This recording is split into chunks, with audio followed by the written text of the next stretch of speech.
देखिए ये सवाल जो है ना बड़ा टेक्निकल है। टेक्निकल का मतलब है कि नॉर्मल डिस्ट्रीब्यूशन में ना बड़ा कॉन्सेप्ट वाइज आपको बड़ा स्ट्रांग रहना पड़ता है। ठीक है, अगर आप स्ट्रांग नहीं रहेंगे तो ऑटोमेटिकली आपसे वो सवाल नहीं हो पाएगा। बात समझो, ये आपके पास गॉसियन बेल का बना लो ऐसे रैंडमली। ये जब गॉसियन बेल का बनाया तो मुझे इतना पता है यहाँ से लेके यहाँ तक की जो प्रोबेबिलिटी होगी वो होगी 0.5, और यहाँ से लेके यहाँ तक की जो प्रोबेबिलिटी होगी वो भी होगी 0.5।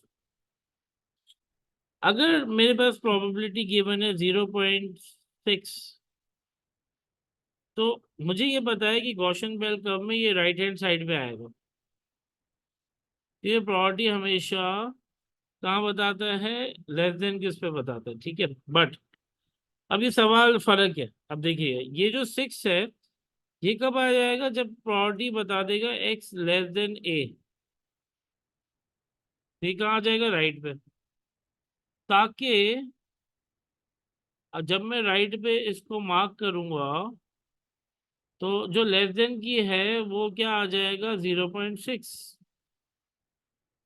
पर अगर इसने बोल दिया probability x greater than a है और प्रोबेबिलिटी दे दी 0.6, तो इसका मतलब है कि भाई अगर इसको तो मैं राइट पे तो मार्क कर ही नहीं सकता इसका मतलब, क्योंकि राइट पे अगर मार्क करूंगा गलती से भी तो ग्रेटर देन 0.6 तो हो ही नहीं सकता, क्योंकि इतना तो प्रोबेबिलिटी 0.5 होता ही होता है। विच मीन्स कि मुझे कहाँ मार्क करना पड़ेगा, यहाँ पे। तो ये ग्रेटर देन क्या हो जाएगा, 0.6 हो जाएगा। तो that means sometimes in the Gaussian bell curve आपका राइट और लेफ्ट सिर्फ ये नहीं बताता जो जेड की वैल्यू हो। जब जेड की वैल्यू निकालनी होती है तो बेसिकली राइट और लेफ्ट आपकी प्रोबेबिलिटी भी बताता है। क्या बताता है, प्रोबेबिलिटी भी बताता है।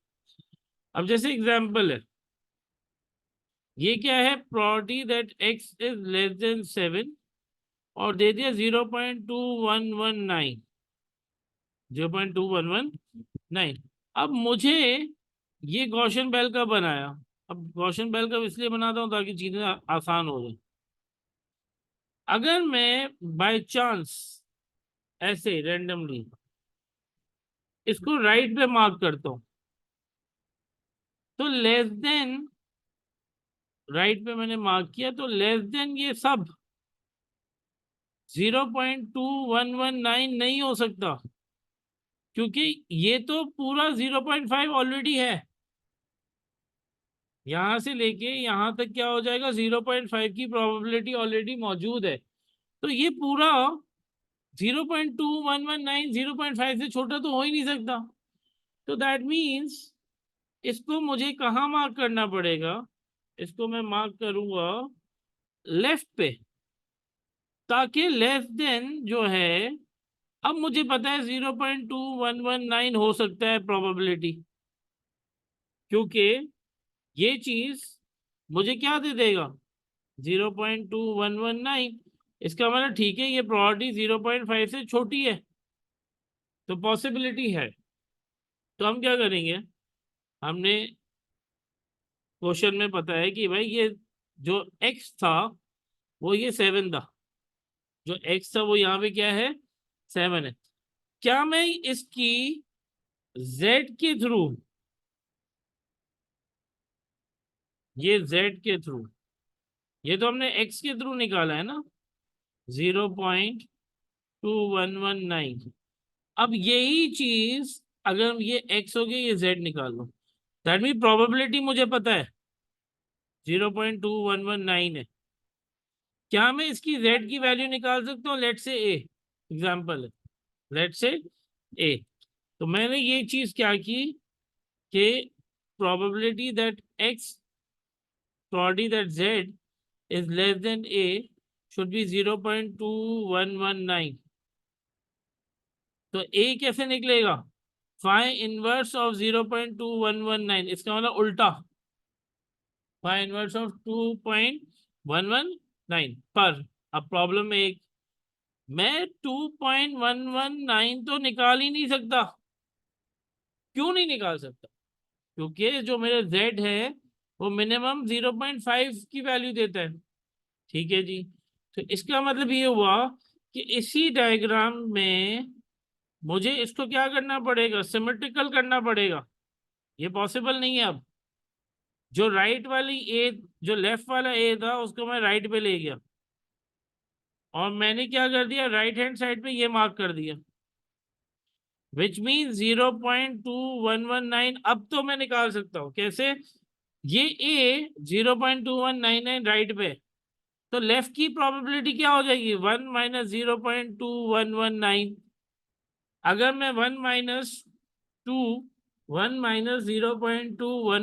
करता हूं तो मेरे पास जो आंसर आता है वो आ जाएगा 0.7881, विच मीन्स कि ये जो हिस्सा है लेफ्ट वाला, ये पूरा हिस्सा किसको शो कर रहा है, 0.7881 को शो कर रहा है।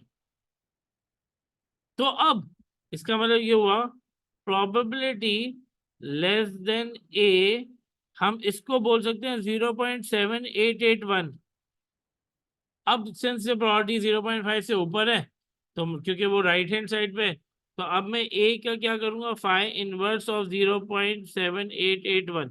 अब देखिए पॉइंट ये है कि ग्रेटर हो या लेस हो, ए तो ए ही है। अब ए अगर 7.881 है तो 7.881, 7.881, 7.88 डायरेक्ट गिवन है, 0.80, वरना हमें ऐड करना पड़ता है, पर ये अब डायरेक्ट गिवन है। ये क्या हो जाएगा, a इज इक्वल टू 0.80। पर ये तो राइट हैंड साइड वाले निकला है, असल में ये a सिमेट्रिकली किसका था, -0.80। दैट मीन जो a निकला है वो किसका निकला है, -0.80। अब z जो निकलता था वो निकलता x minus mu upon standard deviation से। z मुझे मिल गया -0.80 और इसी का जो x था वो था 7। मीन मुझे पता नहीं और स्टैंडर्ड डिविएशन मुझे पता नहीं। ये एक इक्वेशन बन गई। पर ये जो इक्वेशन बनी है बेसिकली किसमें से बनी है भाई, ये अभी तक सिर्फ इसमें से बनी है। अब दूसरी इक्वेशन निकालते हैं। दूसरी इक्वेशन क्या बोल रहे हैं, देखिए ये छोटा सा 5 मार्क का सवाल है पर वर्किंग बहुत बड़ी है।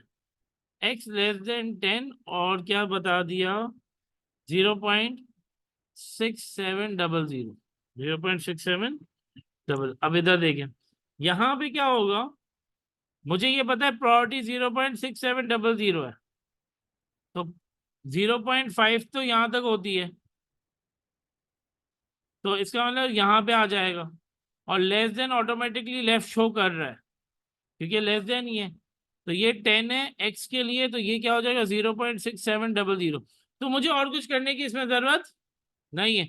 अगर ये होता प्रोबेबिलिटी x लेस देन, या ऑब्वियसली बात है हम लेफ्ट पे शो कर रहे होते, या ग्रेटर देन होता, अगर x ग्रेटर देन होता 10 तो हम इसको लेफ्ट पे मार्क करते, लेफ्ट पे, क्योंकि ग्रेटर देन फिर राइट पे चला जाता, 0.6700 मार्क हो जाए। बट एट द मोमेंट हमें डायरेक्टली नहीं करना, हम सीधा सीधा इसको किस में कन्वर्ट करेंगे जी, इसको हम कन्वर्ट करते हैं b में, क्योंकि ये x है तो अब क्या हो जाएगा, अभी भी तो यही है और प्रोबेबिलिटी भी क्या है 0.700, तो इसका मतलब probability of x less than 10 which is 0.6700 is probability z less than b is equal to 0.6700। तो b निकालने के लिए क्या करूंगा, फाइव इनवर्स डायरेक्टली 0.6700, तो 0.6700 ये रहा। वैसे तो डायरेक्ट नहीं आते, इसमें डायरेक्ट आते हैं 0.44, तो ये क्या आ गया, b इज इक्वल टू 0.44। अच्छा पॉजिटिव ही होगा क्योंकि राइट हैंड साइड पे ओरिजिनली था, तो z is equal to x minus mu upon standard deviation 0.44 is equal to 10 minus mu upon standard deviation. ये क्या बन गई, ये दूसरी इक्वेशन बन गई। अब आपके पास दो इक्वेशन आ गई। एक इक्वेशन आपके पास मौजूद है, कौन सी भाई, -0.80 स्टैंडर्ड डिविएशन मल्टीप्लाई करते थे 7 माइनस म्यू, और दूसरी equation 0.44 standard deviation is equal to 10 minus mu. ये दो इक्वेशंस आ गई। अगर मैं दूसरी इक्वेशन में से म्यू को इधर ले जाऊं और 10 माइनस 0.44 स्टैंडर्ड डिविएशन कर दूं, ये दूसरी इक्वेशन में से बनाई है, तो किस में सब्स्टिट्यूट करूंगा? पहली वाली में। माइनस 0.88 स्टैंडर्ड, म्यू को मैंने सब्जेक्ट बनाया, standard deviation 7 minus 10 minus 0.44 standard deviation, तो ये क्या हो जाएगा? माइनस 0.88 ए 7 माइनस 10 प्लस 0.44 स्टैंडर्ड डिविएशन, तो ये क्या हो जाएगा? माइनस 0.88 ए माइनस 0.44 ए नहीं है स्टैंडर्ड डिविएशन, ये क्या आ जाएगा? 88 standard deviation minus 44 standard deviation is equal to -3, तो ये कितना आ जाएगा? -1.32 standard deviation is equal to -3, minus minus cancel, 3/1.32 standard deviation की जो वैल्यू आ जाएगी 3/1 वो आ जाएगी 2.27। अब इसी में हम म्यू में 10 माइनस 0.44 2.27 करते हैं, तो म्यू की वैल्यू क्या आ जाएगी? 0.44 माइनस 2.27 करें तो 0.44 मल्टीप्लाई बाय 2.27 करेंगे तो आंसर आ जाएगा कैलकुलेटर में, वो बन जाएगा 0.9988।